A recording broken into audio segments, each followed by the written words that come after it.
چھوڑے کو ضروری ہے دنیا داری ہر طرف دیکھنا؟ کہیں کوئی کام ایسا بھی تو ہونا جو محبت کے زور پہ، جو محبت کے لیے ہو. کوئی ہمارے پاس بڑے سارے لوگ آتے ہیں، بڑے سارے لوگ آتے ہیں اور ہم اس قابل بھی نہیں جتنے لوگ آ جاتے ہیں. میں صحیح کہہ رہا ہوں، بالکل کوئی حیثیت نہیں 1% بھی. جب پلٹ کے دیکھتے ہیں تو شرم آتی ہے کہ یار اتنی دور سے بندہ چل کے آ گیا، اس کو کیسے سمجھائے، کس طرح کرے. تو ایک آدمی پہلے ایک بزرگ آ گئے اور وہ اچھے صاف ستھرا ان کا مزاج تھا، بڑے شاندار. تو میں زیارت کے لیے ہوں، تو میں نے کہا زیارت شیارت والا تو کھاتا کوئی نہیں، چلو آپ آ گئے ہیں تو کوئی حکم کریں. تو کہنے لگے کوئی حکم نہیں، میں اللہ کی رضا کے لیے آیا ہوں.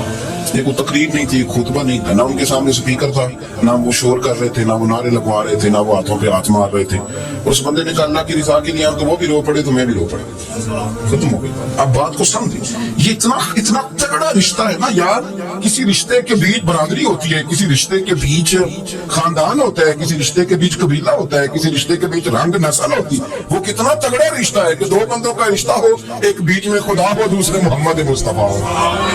آپ کتنا اسے مضبوط رشتہ سمجھیں گے جس کے بیچ اللہ رسول. اتنا تگڑا رشتہ، اتنا مضبوط تعلق، اتنی وسعت اس کے اندر. اللہ کی رضا کے لیے حضرت موسیٰ کلیم اللہ علی نبینا علیہ الصلوۃ والسلام سے رب کریم نے فرمایا، کہا اے موسیٰ میری رضا کے لیے بھی کوئی کام کیا ہے؟ حضرت موسیٰ علیہ السلام نے عرض کی یا اللہ میں نے تبلیغ کی. تو فرمایا وہ تو آپ کی ذمہ داری تھی. امام غزالی نے روایت لکھی، اے اللہ میں نے آپ کے تمام احکامات پہ عمل کیا، موسیٰ وہ تو آپ نے کمال کیا، اللہ کے پیغمبر ہیں.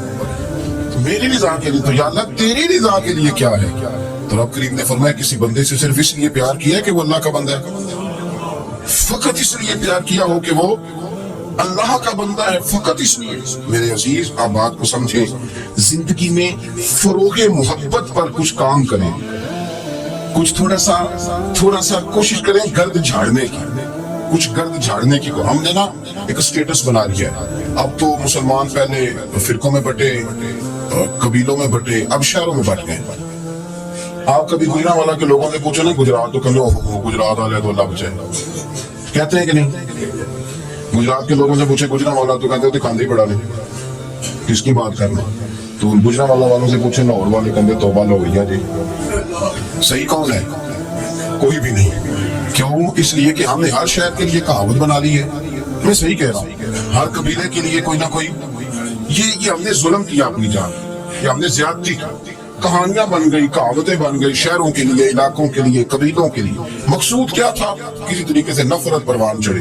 کھانا ہے نا، کھانا تو آپ جو کھانا کھاتے ہیں وہ اپنے ذائقے کے مطابق کھاتے ہیں. سندھ کے لوگ جو کھانا کھاتے ہیں وہ اپنے، آپ کا کوئی حق نہیں آپ ان کے کھانے پر تنقید کریں، اس لیے کہ ان کا ذائقہ وہ ہے، اور ان کا بھی کوئی حق نہیں وہ آپ کے کھانے پر تنقید کریں، اس لیے کہ آپ کا ذائقہ.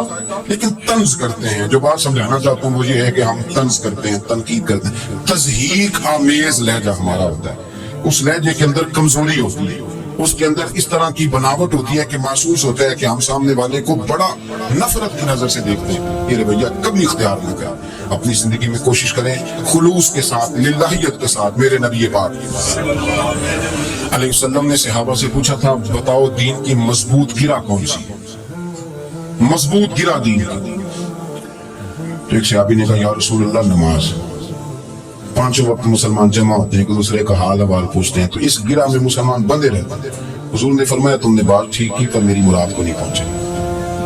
ایک صحابی نے عرض کی یا رسول اللہ صلی اللہ علیہ وسلم زکوٰۃ، امیر غریب کو زکوٰۃ دیتا ہے تو دونوں کا رشتہ مضبوط ہو جاتا ہے، تو یہ بہت بڑی گرہ ہے. حضور نے فرمایا بات تمہاری ٹھیک ہے پر تم میری مراد کو نہیں پہنچے.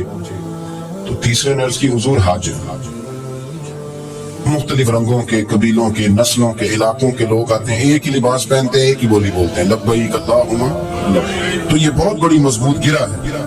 نبی پاک صلی اللہ علیہ وسلم نے فرمایا بات تمہاری ٹھیک ہے پر تم میری مراد کو نہیں پہنچے.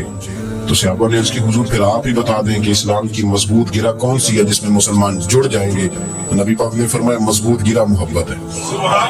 اللہ کی رضا کے لیے پیار کرو، لوگوں سے پیار کرو. کوئی بندہ پھر تمہیں تلخ بھی ملے گا نا، تو تم چونکہ اس کے لیے نہیں کر رہے، اللہ کے لیے کر رہے، تو پھر تمہارے لیے سہنا بھی آسان ہو جائے گا، دیکھنا پرکھنا بھی آسان ہو جائے گا. رضائے الہی کی خاطر لوگوں کا پیار. بخاری مسلم میں ہے نبی پاک علیہ السلام نے فرمایا ایک شخص اپنی بستی سے چلا لمبے سفر پہ، دوسری بستی جانے کے لیے، تو رستے میں فرشتہ ملا انسانی شکل. اس نے پوچھا کہاں جا رہے ہو؟ اس نے کہا اپنے بھائی سے ملنے جا رہا ہوں۔ فرشتہ پوچھنے لگا اس کا کوئی احسان ہے تمہارے اوپر، کوئی لین دین ہے؟ اس نے کہا نہیں۔ تو کہا پھر کیوں اتنا لمبا سفر کر رہے ہو؟ کہنے لگے یار میں اللہ کی رضا کے لیے اس سے پیار کرتا ہوں، اللہ کی رضا کے لیے تو اس لیے جا رہا ہوں۔ تو سنیں، یہ بخاری مسلم کے لفظ ہیں۔